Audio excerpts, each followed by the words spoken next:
Nagtiwala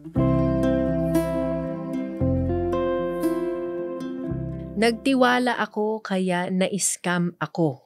Yan ang kwento natin ngayong episode sa Changed by Faith. Kasama natin ang MX3 at syempre kasama niyo rin po Cheska San Diego Bobadilla. Hindi ko na patatagalin dahil baka marami din ang makaka-relate sa ating pagkikwentuhan ngayong episode na ito. Kasama natin ang isang corporate events host at ngayon yata meron na siyang mga staff at grupo na siya na ang nagmamount at nagmamanage ng mga events. Kasama natin si Lucette De La Rosa. Miss Lucette, magandang araw sa iyo. Welcome. Hi po, magandang araw Miss Cheska.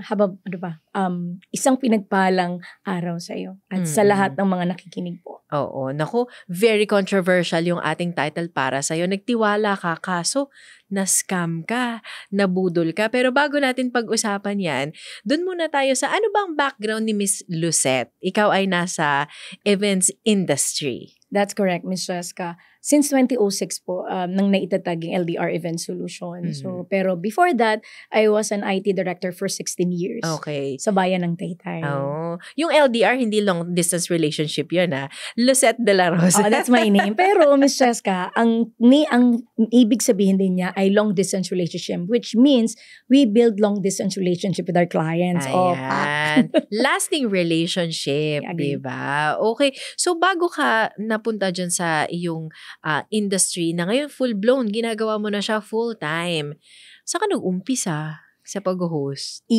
Sa mga pageants, sa munisipyo, at sa nanay ko talaga. Siya talaga yung naging daan kung paano ako naging events host. Doon sa mga non-government organization, tinitrain niya kami. Kapag walang ibang host, talagang pag may mga workshop, inilalatag niya kami. So, bata pa lang kami. I think at the age of 13, I started hosting. Nahata ka na ni Mami. Corrected by. Oo. Wala yung host, ikaw ang mag-host. Ganon si Mother Earth. O kaya minsan, pag wala ka ng choice, hindi na ako kuha, ikaw na. Parang ganon. So, bigyan niya na lang ako ng program. Wala pang script nun, hindi pa yata usong script. Bahala ka dyan. Paano mo siya ginawa? Ino-observe mo lang siya? Paano niya ginagawa before? Noon kasi nung walang YouTube pa. So, dahil marami tayong mga kasama sa organisasyon, yun, tinitingnan ko si Mommy. Ino-observe ko siya aside of her. I mean, she's really a good speaker. Nag-toastmaster din kasi ang Mommy, no?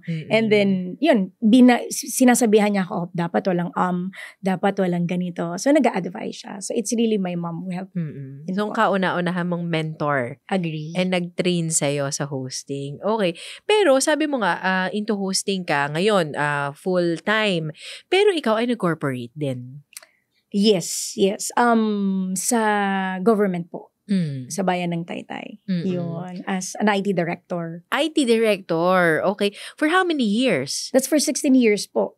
Since I think since 2004, and then I resigned year 2013 or 2016. When yun yung pang third, bumalik yung mayor. Tapos, yun na, I focus on events management na. Kasi ang dami na pong, yun na yung peak ng events management. Kasi nag-boom na talaga ang events businesses, di ba? Ang daming nag-boom yung mga styling. Di ba lahat? Happy ang industry na yan. Lights and sounds. Ibang klase daw tayo mag-events sa Philippines. Yes, kasi I visited Sydney. I visited Adelaide. Sa Adelaide, ang lungkot-lungkot. Boring. Oo, ang boring. Sa Sydney rin actually kinukuha nila. I was interviewed as well in SBS. So, nagtatanong din sila. So, doon din, my daughter is in Australia right now, in Adelaide. Free po yung, yung course niya doon. Na, ang South Australia ang nagpaaral sa kanya. And her course is BS in Events Management and Tourism.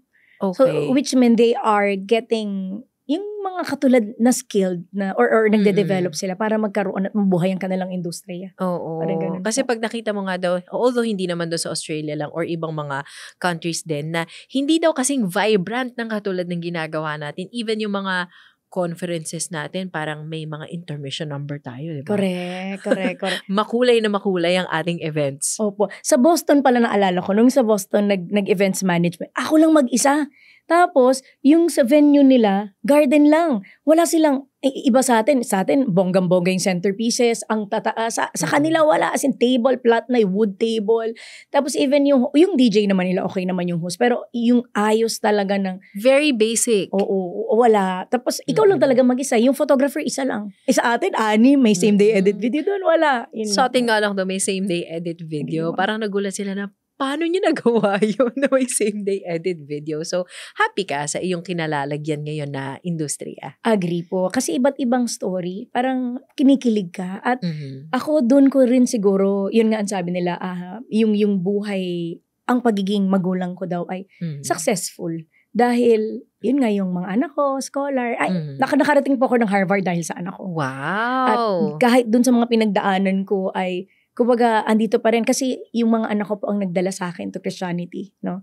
Sila yung unang nagsisif, sila yung unang, nagpakilala. I mean, nagsisimba tayo. Alam natin yan. Siguro marami makaka-relate sa akin na hindi nagsisimba linggo-linggo. Diba? Parang, sige, I know God, I'll just pray at night. Pagkakain ako, magdadasal ako, pero hindi talaga nagsisimba. Parang automatic lang. Oo, parang automatic lang. Pero yun nga, yung mga anak ko mismo. So, ang sabi nila, magaling yung pagtuturo mo sa mga anak.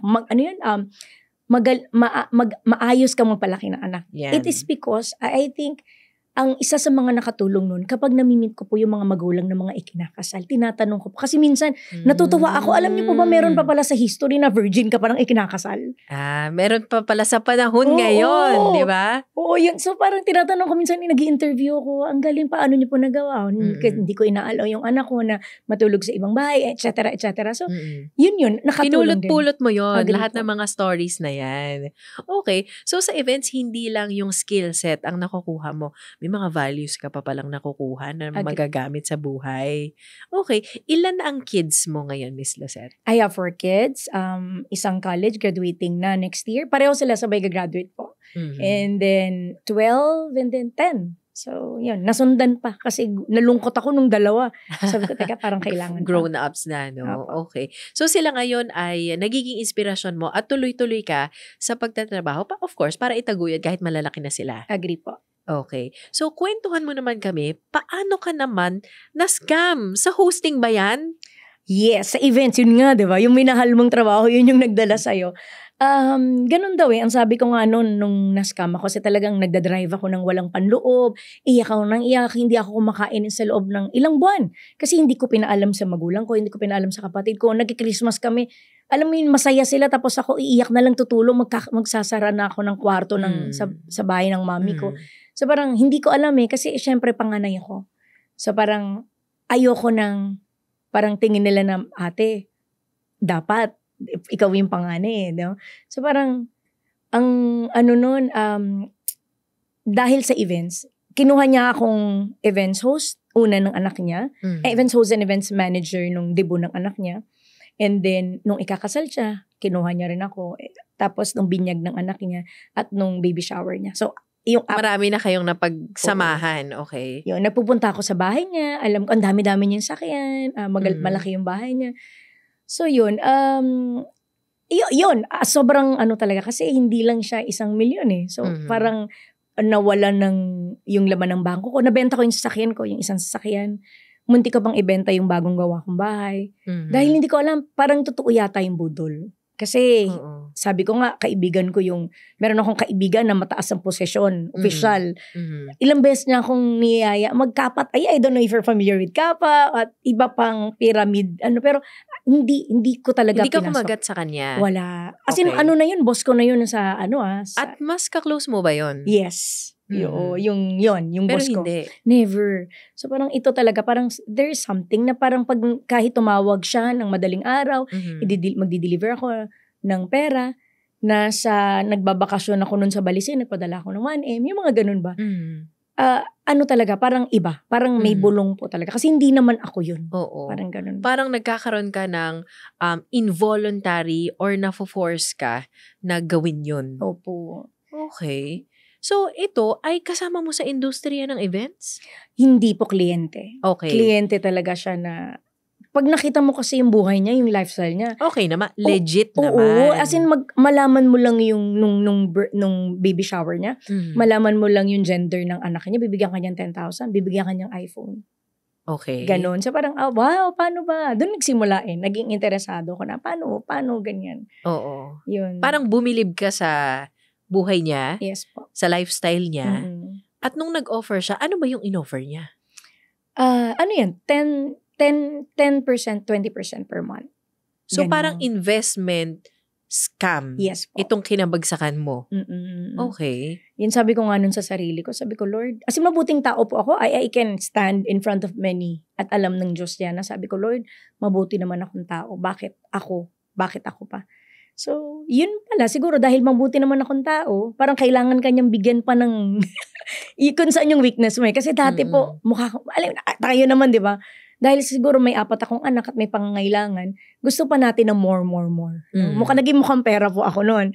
So, yun, parang sabi ni Lord na, hoy, dyan ka, weakness mo yan. So, kailangan maayos yan sa'yo para yan, maging tunay kitang anak. So, Doon ka tinest? Doon po ako. Sa pera? Yes, so. Gaano ka laki? Ang sakit, no? Pero gaano kalaki yung na-scam sa'yo? 8.8 million siya. Pero with mga kasi sabi nung mga attorneys ko, yung binayad mo sa mga attorney, yung mga binayad mo sa mga tao pa, isama mo sa nasa 10 million siya. Wow. Okay. Pero ito ay na-resolve na ba? O until now, it's part of your prayer list? I lift it up everything to God. Yun yung siguro yung maganda. Prayer list, ang sabi ko nun, pag ako nagdato sa Lord, your will be done. I never pray to. Kasi parang pag itinaas ko sa kanya. Kung gugustuhin man ni Lord na manalo ko sa case, but again, thank you Lord kasi I won the case. But again, nag-appeal pa, so may mga alam nyo naman sa may susunod pang proseso. Oo. Yun. Ako po ay hindi ko na inasahan. Kung mananalo, matatalo sa mga susunod, si God na po ang bahala. This happened? 2020 to 2021 po. Okay. Panahon ng pandemic? Yes po. Okay. So, may mga restrictions nun, pero nagawa kanyang ofera ng mga ganyang klase ng investment. Yes. Kasi at that time po, aside of the events management, kasi ang events noon, ang industriya natin namatay. Opo, at that time, wala po noon. So, po ako, LDR, Pharma, and Medical Supplies. Okay. So, I distributed to big hospitals. So, at that time, marami talaga. As in, marami po tayo mga biddings, mga ganyan. Yun. And then, siguro nakita niya, ang daming deliveries, ganyan. Yun po. Actually, yun yung mas naging peak, actually, yung bahay po. Doon ko nakuha, yung bagong bahay dahil sa pharma. Oo. At saka yan yung kasagsagan ng, syempre, yung pangangailangan natin sa healthcare. Apo. Diba, yung supply ng face mask lang ang laking industriya ng face mask at lahat pa ng may kinalaman sa kalusugan. So, yun ang naging venture mo nung panahon na yun at medyo nakaipon ka. Opo. Sa PPE. Actually, nag-start yan sa medical suit.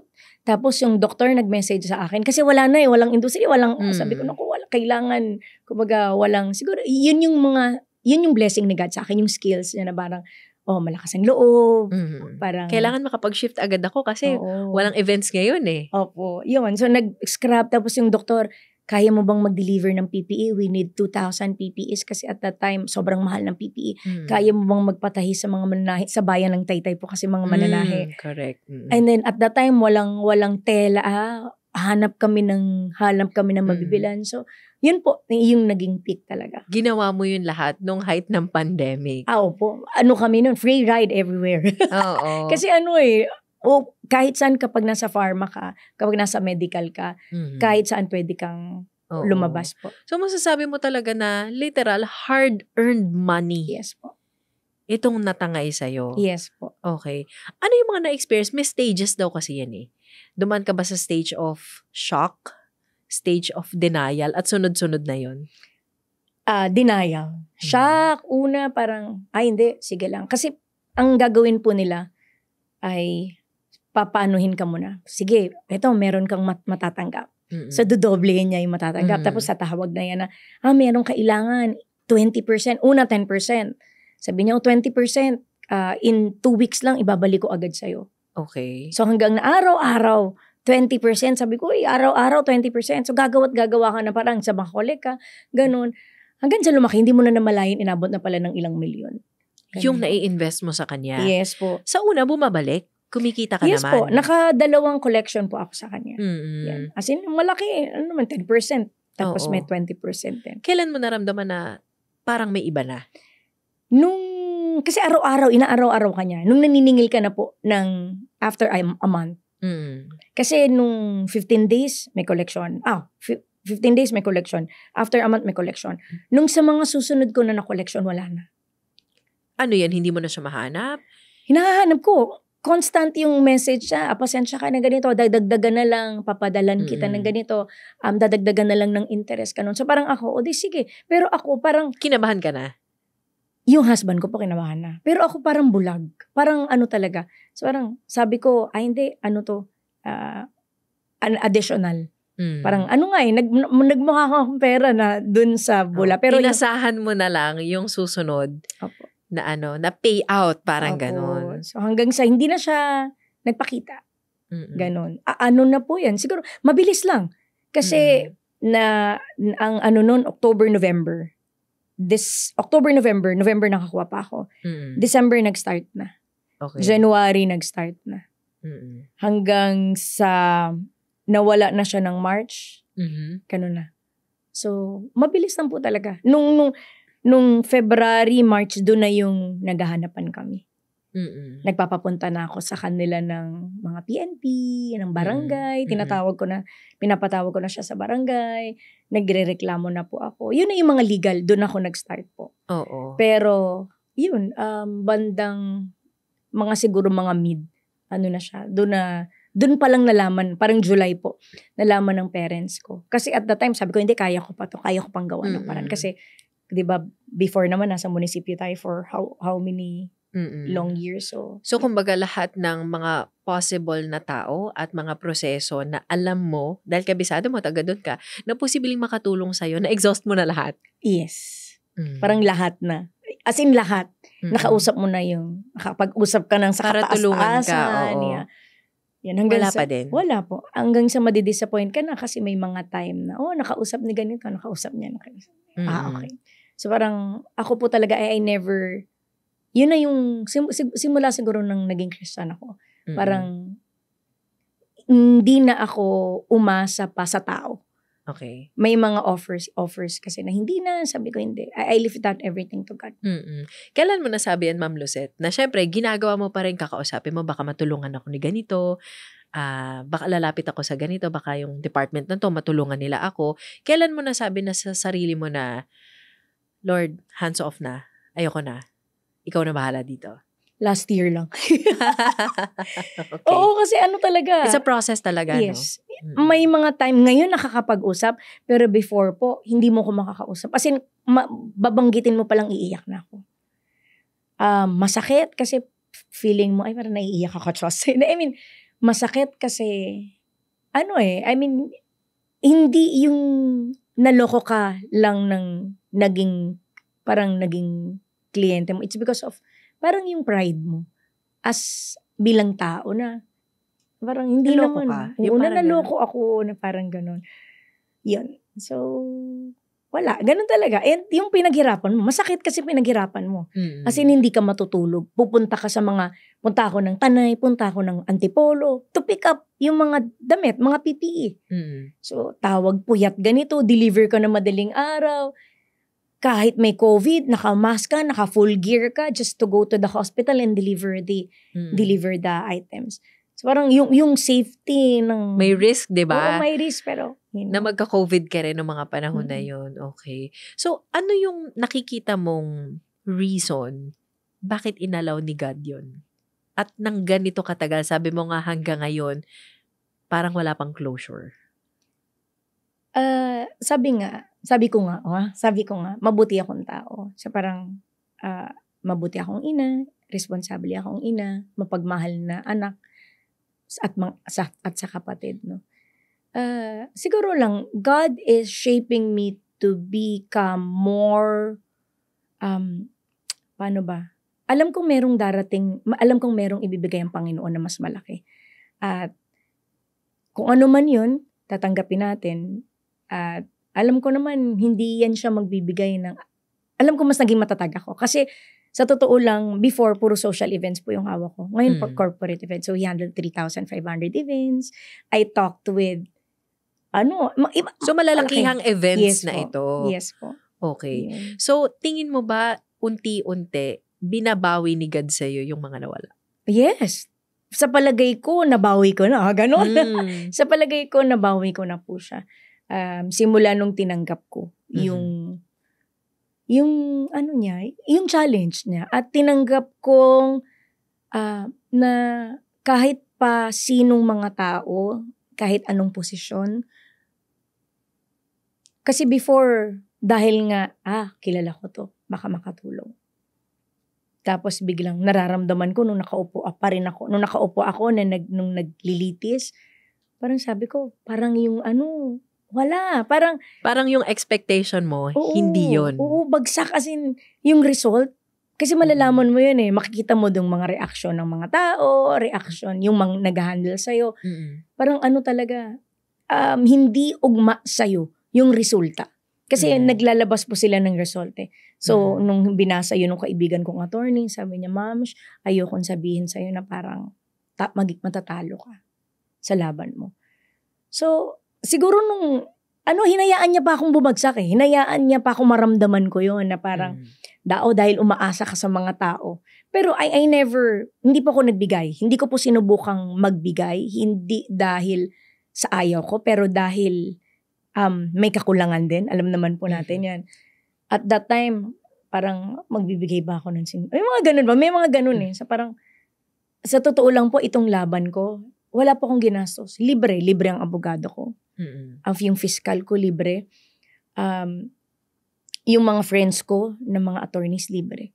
So, nanalo ko na case, yung isa na lumaban din sa kanya na halos kalahating milyon na po yung nagastos. Ako, wala po. At never po akong yung natukso na, sige mananalo para ganito.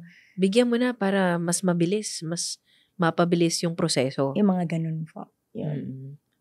So, hindi ka nag-subscribe sa ganun kahit na napaka-tough ng pinagdadaanan. Yes po. May mga opportunity, hindi naman direkta baka quote po ako dito, pero hindi naman mga direkta. May mga nag-offer dahil kakilala sa ganyan, yung ganyan. Pero, hindi. Yun yung siguro tinuro sa akin ni Lord na itaas mo sa akin lahat. Ako bahala. Akong bahala. Kasi nga, sabi niya sa akin, nung pandemic ka, pinayaman kita Nung pandemic ka, binigay ko sa'yo. Kumbaga, binigay ko sa'yo yung bahay na, yung dream house mo. Imaginein mo, yung iba, walang makain yung anak mo nasa Australia ngayon. Pero at that time po, hindi ko alam kung saan ko kukunin yung pang-abroad niya. May mga tumulong na kaibigan. Oo. Ma'am Lucette, sa mga siguro nakaka-relate sa'yo na dumaan sa matitinding pagsubok, na minsan doon nakaduel Hindi na nila nakikita, ay, binabalik pala ni Lord sa ibang pamamaraan. Ano yung pwede mo sabihin sa kanila?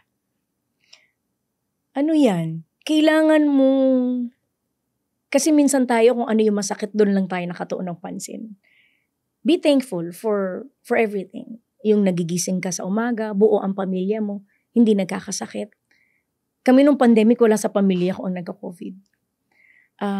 Yun nga, minsan kinakausap ko yung sarili ko, parang, wala nga na ospital sa pamilya mo. Diba? And that's a big blessing. Opo. Yun. Hold on to, Lord's, sabi nga nila, meron ako yung Jeremiah 29:11. Yun yung naging Bible verse ko sa family. For I know the plans I have for you, declares the Lord, plans to prosper you and not to harm you, plans to give you hope and a future. So, yan yung sa Facebook ko, nakalagay yan. Yan yung family na buo ka, na parang sa lahat ng mga napagdaanan mo, yan lang ang napagdaanan mo. Yung iba nga, di ba, nawalan ng magulang, nawalan ng during pandemic. So parang, siguro lang hindi ko rin alam kasi kung ano ba yan kung challenge ba ni Lord yun o baka yung isa na para mas lalo ka, dahil naloko ka, ikaw naman loko, di ba, yung devil. Pero, how did you deal with anger, forgiveness? Kasi dadaan daw talaga sa stage na gano'n na siguro sabi mo nga ayaw mo makwentuhan, baka pag naiisip mo pa lang yung pangalan ng tao, iba rin pakiramdam mo. Paano mo pinagdaanan yung portion na yun? Anger. Anger. Yun ang una mong mararamdaman. Galit ka sa mga taong nangakong tulungan ka, pero hindi ka natulungan. Galit ka sa kanya dahil naloko ka. Yun sanang scam sa akin. Magagalit ka sa pamilya mo. Kasi parang nasisi ka pa. Kasi yun, parang yung husband ko nun. Pera natin yan. Bakit ikaw ang nagdesisyon? Nagalit ako kahit sa mga anak ko nang hindi ko sinasadya. Palagi mainit ang ulo ko. At inunawa nila yun. Yan. Doon ako naiiyak. Pagpamilya, no? Yun. And then, may mga Kristiyano nagpunta sa bahay. Sabi ko nga, yung mga dumadaan ng anxiety ngayon, depression, syempre iba naman yung sa medical, no? Yung mga psychologists, kanyan. Hindi ako dumaan dun. Kasi yung mga Kristiyanong ito yung nagpunta sa bahay. Yun, Bible, basa ng Bible, kanyan. Sila yung nakatulong sa akin. At importante yung pamilya. Nauunawain ka despite of you being bad. Kasi naging bad talaga. Nagkukulong ako ng kwarto, palagi akong galit. Pag wala kang, halimbawa pag meron ka kailangan. Kasi hindi na yung, at least yung husband ko noon, parang hindi na ako binubuliglig sa mga gastusin. Parang, kasi ako po ay, kumbaga bata pa lang, natuto na sa buhay. So, empowered woman tayo. So, parang pag feeling ko na wala na akong pang-ambag sa pamilya, mas lalo ako nagagalit. Ganun. And then, yun nga po, na-realize ko, nag-church na. Nagbabasa ka ng Biblia. Pero hindi pa ganun ka, Pero nagsisimula ka ng makinig. At, makinig sa mga words ni God. Doon yung patience ko, mas humahaba na. At, again, yun na, siguro nung nakakilala ko sa Kanya. Mas, alam mo yung, ang iniisip ko palagi, there's always a reason for everything. There's always a reason why God is giving me these challenges. It's because of, I know God is parang helping me to be this someday. Yung parang ganun. Paano binago nung bad experience na yan? Yung dating sabi mo, kilala ko si God.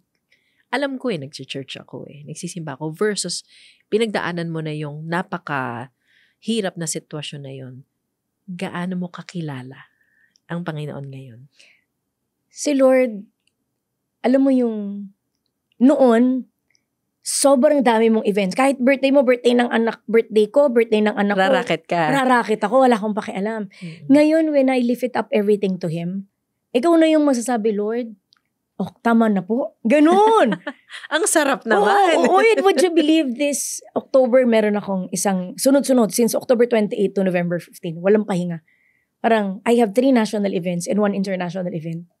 Na parang, Lord, okay lang ako. Papahinga naman. Parang ganun.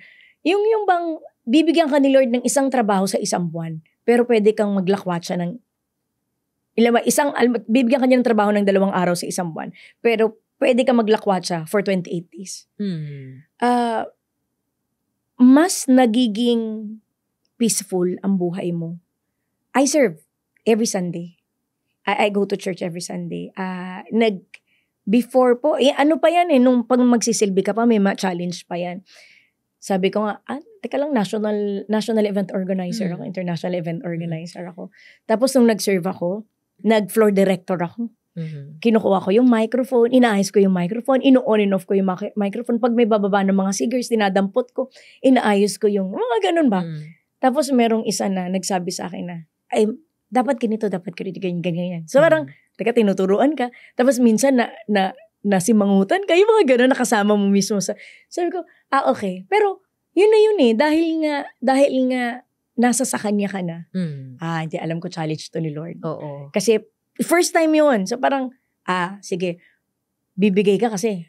Boss ka ng LDR events Tapos biglang magsisilbi ka. Oo. Yung mga ganun. Kumbaga yung ego ang dinidil ni Lord sa'yo ngayon. Oo, ganun. So, ngayon, pero hindi. Ngayon, meron na kasing schedule, so pag nagsiserve ako as floor director, as program director, parang okay na sa akin. Ganun. So parang, na talaga,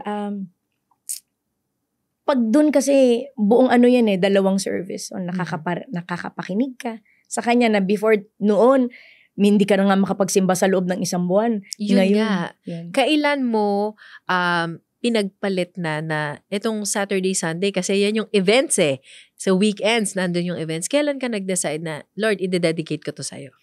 Magsaserve ako. After nung mas-scam ako. After nung makilala ko, after nung may mga taong pumupunta sa akin.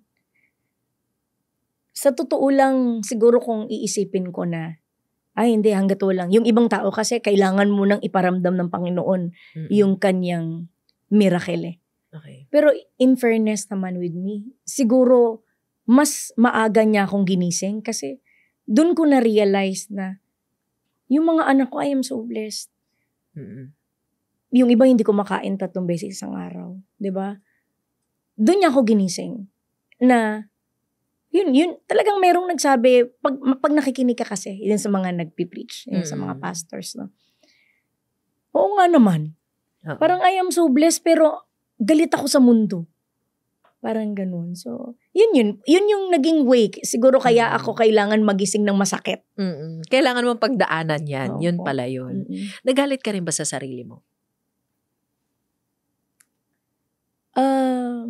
Yeah. Nung na-scam ako. Kasi, sabi ko nga, hindi ako to pero, paano ba? Hindi naman, paano bang iniisip ko kasi yung galit Nagalit ako dahil, or na-disappoint ka ba na-disappoint ako sa sarili mo? Oo. Kasi, ang iniisip ko nga parang, yun nga yung sinasabi mo kanina, parang in denial ka na, hindi, it's not because of you. Dahil nabudol ka. Dahil meron siyang mahikang ginamit sa'yo. So parang, okay, so it's not me. But I still, yun nga ang sabi, naging, may tawag po sila doon, yung naging, vulnerable ka. Oo. At naging sakim ka sa pera. Oo. Kasi mas, binigyan ka na nga ni Lord, mas gusto mo pa ng mas marami. Yun po. Nakalimutan ko yung term ng mommy doon na ang mga matatanda, meron silang naghangad ka daw ng, yung term na yun, yes. Pero sangsalop ang nawala, parang ganyan. So, lahat nawala. Agree po. Oo. As in, pati yung bahay na pinatayo namin, muntik ko pang, kasi talaga nagme-message siya, naibenta mo na ba yung bahay? Ganun. Wow. Opo, ganun. So parang ako, siguro doon din ako nagising. Tapos yung husband ko, siya rin, sabi niya, Ma, kasi hindi lang naman sa akin pera yon. Kumbaga, si Kulin, nakuhanan din. Yun. Ang masakit pa, sa totoo lang po, kung ako ay mukhang pera pa ngayon at pinahalagahan ko yung pera, imaginein mo, si Kulin yan almost million yung nakuha ko sa kanya. Doon sa 8 million. Pero binayaran ko yun. Fully paid ako sa kanya. Again, from my hard-earned money. No? Kung sa akin na, at yung ibang nakuhanan ko, nabayaran ko. Kumuha akong pera ngayon, siguro nagtatago ko ngayon. Pero hindi. Pag kumita ako, bayad. And hindi ko na, parang, sige Lord, bigay mo sa akin yan. Pambayad sa kanila. Ganun. Oo. Yun po. Isa sa pinaka mahirap na maging challenge talaga ng kahit sino man ay pera. Diba? Ang success, kinakount din natin sa pera. Agree diba? Ang failures, halos pera din ang nakikita nating basihan. Ano yung learnings mo dun pagdating sa pera? Pera lang siya. Iba ang ako po, again, I go to church every Sunday. Bawal magtrabaho. Dati, ang mga employees, kailangan Sunday may work. Kasi Sunday ang may malakas grand food tasting, may mga events. Tapos every Monday ang walang pasok. Ngayon po, no. You go to church, mag-family day kayo, walang Sunday work. Yun na po talaga yung aking rule. Rule. At kung may event ng Sunday, sorry po, hindi talaga. Ganun. At ano pa ba? Yun yung mga, hindi ko sinasabing sakripisyo sa Panginoon kasi yun naman talaga yung ating dapat na ginagawa. Yun po. At again, family day is family day. Oo. Yung kumbaga sabi nga ni Lord, ang pamilya mo una mong sineshepherd, hindi ibang tao. If you're good to others, you must be good to your family. Pamilya muna, Yes 'di ba? Kung paano ka sa pamilya mo, yun ang totoo daw eh. Opo. 'Di ba? Pero sa lahat ng pinagdaanan mo, Miss Lucette, ngayon, nandun ka na ba sa road to healing? Healed ka na ba? Nasang stage ka na ngayon ng life? Healed na, siguro meron Konti pang, pa. may konti pa. Meron pa 85% healed, then you still have 15% because of sometimes, gano'n naman tao lang po tayo na minsan, pag hindi umaayon sa atin ng panahon, minsan nagtatanong ka sa Panginoon bakit. Pero again, importante na andyan ang Biblia, andyan, nakikinig ka pa rin sa church. Kasi yun eh, hindi ikaw bilang tao, you cannot meet God kung hindi mo bibigyan ng tuon or kung hindi mo bibigyan ng oras ng Panginoon. So, muntik na palang mawala ang lahat sa'yo. In terms of possessions. Yes. Sobra. Kasi, actually yung anak ko pala dumaan sa anxiety pero hindi ko alam. Siguro kung nakulong ako at hindi ako nag-move forward, baka nagkaroon ako ng problema. Pero again, yun nga, at least nasagip agad ako ni Lord. Oo nga. Sabi nga doon sa Bible verse na 2 Corinthians 12:19, my grace, di ba? My grace is sufficient for you. My grace is all you need. For my power is enough in your weakness. Naranasan mo talaga yun. Yung talagang suko ka na, wala ka ng pagkukuhanan. Naranasan mo yung power galing sa Panginoon. Opo. I was saved, it's because of my goodness. Ang sabi nila. I was saved because of God's grace. Yung pinatawad ka, namuhay kang muli, nagtiwala ka sa Kanya. Yun. Kasi kumbaga, sabi ko nga sa'yo nun, hindi ka kumakain ba naman ng ilang araw, kung hindi ka ba naman, at iyak ka lang ng iyak. So, buti na lang po yung husband ko nandyan. At buti na lang may mga tao na nagpupunta sa bahay. Nagtiis na magpunta sa bahay na once a week para lang makausap ako. Ano ang tunay na yaman sa'yo ngayon? Ang tunay na yaman sa akin ay ang pagmamahal ni Kristo. Ang pagmamahal ni Kristo sa mga anak ko, sa pamilya ko, sa nanay ko, sa mga mahal ko sa buhay. At itong buhay na binigay niya, na alam kong may misyon ang bawat isa. Last question, bago natin iwanan ng inspirasyon ng iyong kwento dun sa mga nakatutok sa atin sa episode na to. Paano binago ng kanyang pananampalataya si Lucette de la Rosa? Ang sa akin na ngayon, again, yung favorite ko na salita, let God will be done. Hindi na ako nagdadasal kung ano yung gusto ko kasi alam ko may plano ang Panginoon. At si Lord, as an events planner, siya yung events planner ko. I lift it up everything to Him. Yun po. Buti na lang kay Lord walang scam. Buti na lang kay Lord walang budol kasi lahat ng promises niya, tutuparin niya. So kahit magtiwala tayo sa Kanya ng buong puso, mangyayari at mangyayari yung magagandang bagay na plano nga niya sa atin. So, Miss Lucette, thank you. Kami ay na-inspire, kami ay humanga din sa mga napagdaanan mo na extraordinary. Pero, hindi na ikaw yan eh. Diba? Power na ni God. So, maraming salamat once again. Thank you po. Thank you, Miss Jessica. Salamat po. Ayan. Thank you, MX3 pala. Thank you, MX3. At maraming salamat sa mga tumutok din sa atin ngayon. Sana nakakuha kayo ng inspirasyon at lakas para kung kayo man ang mismong dumadaan sa mga ganyang tipo ng pagsubok, may hope pa rin at the end of the tunnel. There is light at the end of the tunnel. Nandyan ang mga mahal sa buhay, di ba? Nandyan ang Panginoon, nandyan ang mga friends. At minsan, hindi mo kakilala, di ba? Magre-reach out at dadaling ka sa mas maayos na kalagayan.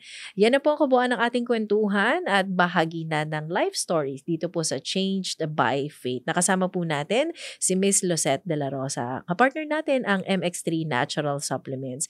Nakasama nyo rin Cheska San Diego, Bobadilla.